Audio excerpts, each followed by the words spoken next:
தெரியாத பகலுக்கு புரியாத பொழுதொன்று நீ காட்டினாய்.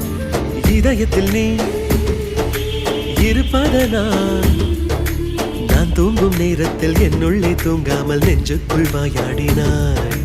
கண்ணாடி நீ கடிகாரம் நான் உன்னுள்ளே ஓடோடி வாழ்வே. காதல் எனும் கடுதாசி நீ என்றென்றும்